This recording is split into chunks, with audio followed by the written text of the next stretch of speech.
A esta hora nos acompaña Lenin Hurtado, candidato asambleísta por el Movimiento Unidad Popular. Muy buenos días. Lenin, bienvenido a nuestro programa.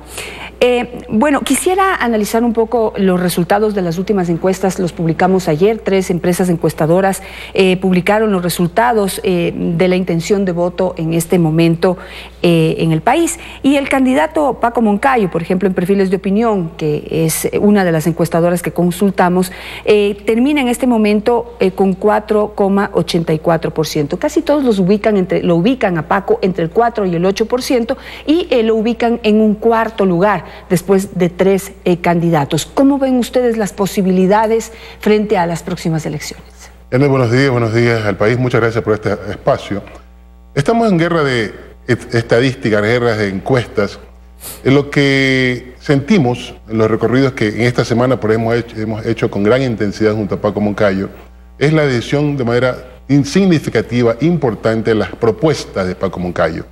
Más allá de que nosotros pensamos que es el candidato más opcionado, más capacitado, más conocido en torno a su capacidad y honestidad, a más de eso, creemos que es importante que la población se está adhiriendo a la propuesta que nos permita transformar el Ecuador. Por lo tanto, las encuestas, hay encuestas y encuestas. Los resultados van en función de quién las ordena.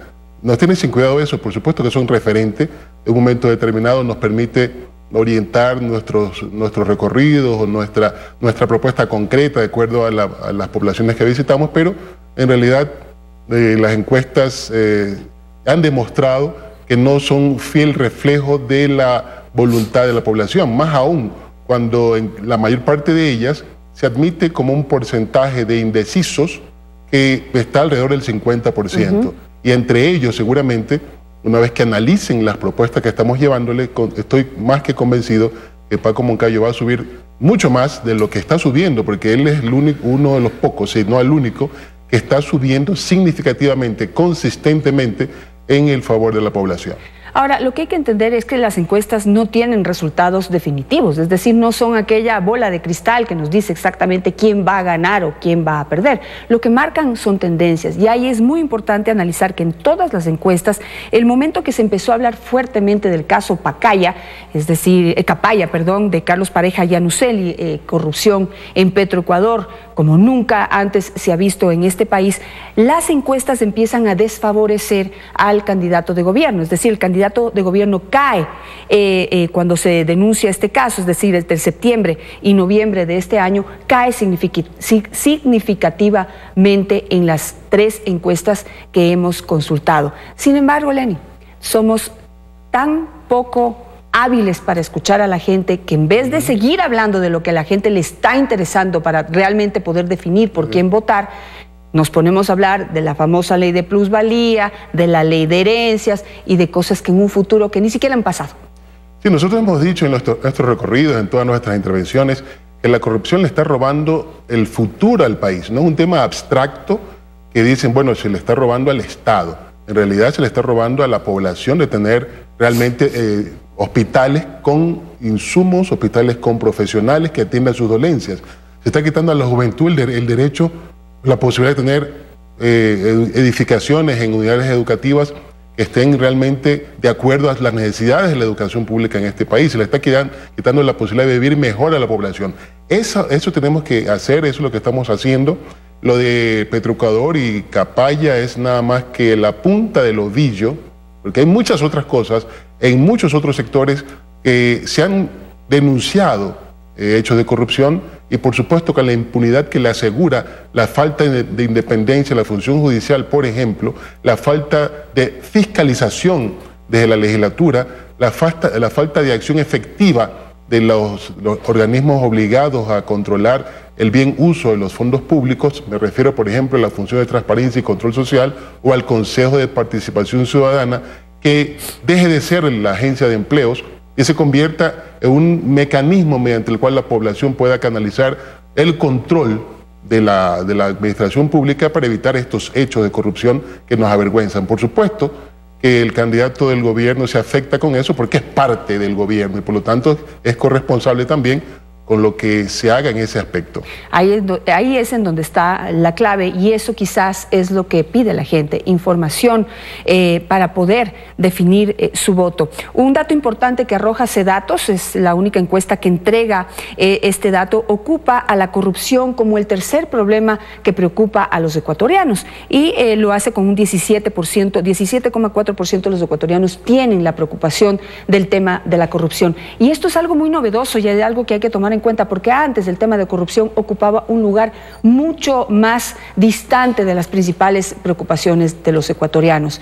Pero hoy hay que pensar que si se roban nuestro dinero y no podemos hacer nada para recuperarlo, no se pueden cumplir las promesas que esos candidatos hacen en campaña electoral. Hablando entonces de eso y escuchando a la gente, ¿cuáles son sus propuestas para poder combatir efectivamente la corrupción en nuestro país? Bueno, en cuanto a la legislatura se refiere, es necesario que se cumpla con la obligación, una de las obligaciones principales, la de la fiscalización. Nosotros pensamos que hay que fiscalizar toda la obra pública en estos años, toda, porque si bien es cierto, si hay una importante obra vial, pero tenemos que saber bajo qué términos se contrató, porque en gran parte de ella se lo hizo a través de las declaratorias permanentes de emergencia, es decir, contratación a dedo.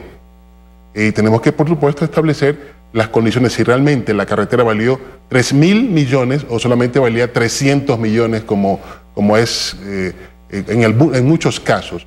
Si la obra pública es la que se necesitaba en un sector o no lo era. Tenemos que auditar también la contratación de deuda pública.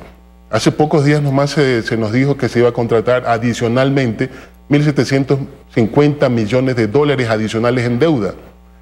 ¿A qué términos? Dicen el interés al 10,7% a 5 o 6 años plazo, es decir, una deuda extremadamente cara. Tenemos que saber bajo qué términos se contrató, por qué se contrató a semejantes valores, a semejantes plazos, y no utilizar términos más blandos en deuda pública. Entonces todo tiene que ser auditado, porque hemos disfrutado de una enorme cantidad de recursos en estos años, y no es correcto que a estas alturas se nos diga que tenemos que recurrir a más imposición de tributos para resolver temas que debieron haberse resuelto hace muchos años con los recursos, insisto, con los que se han dispuesto. Definitivamente, los casos de corrupción que se han producido hasta el momento, como el de Capaya, no pueden quedar en la impunidad. Y tenemos que lograr que el dinero que se robaron y que guardaron, no pueden olvidar nunca esa imagen, dinero guardado entre las paredes, en los cajones, es decir, ya, ¿cuántos tendrán para que tengan que guardar el dinero de esa manera? Esa imagen no puede quedar como una simple imagen que le dio la vuelta al mundo. Tiene que haber justicia y tiene que acabarse con la impunidad. Pero de aquí en adelante, también tenemos que prevenir la corrupción que está incrustada no solo en el Estado, también en la empresa privada. Sí, por supuesto. No hay corruptos sin corruptores, afirmamos. Nosotros pensamos que tenemos que ir a la Asamblea Nacional para hacer esa tarea que está pendiente. He dicho que hay que reinaugurar la fiscalización inexistente en estos años, y esa inexistencia de fiscalización es en gran medida corresponsable de los elevados niveles de corrupción en los que padecemos en la actualidad en el país. Así que la Asamblea está para eso.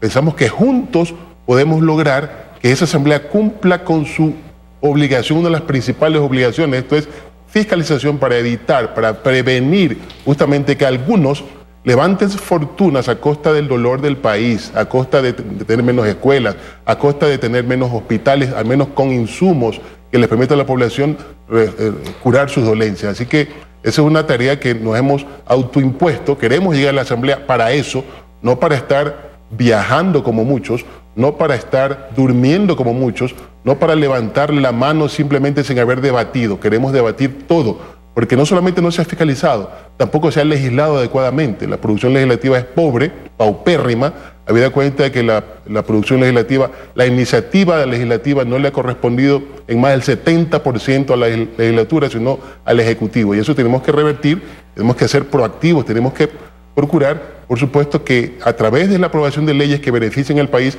este país salga del atraso en que se encuentra, se enfrente adecuadamente a la crisis. Esa es la propuesta de Paco Moncayo, por supuesto, con la que en la Unidad Popular, como parte fundamental en la Acuerdo Nacional por el Cambio, estamos absolutamente sintonizados. Gracias, Lenin Hurtado, candidato a asambleísta por la Unidad Popular.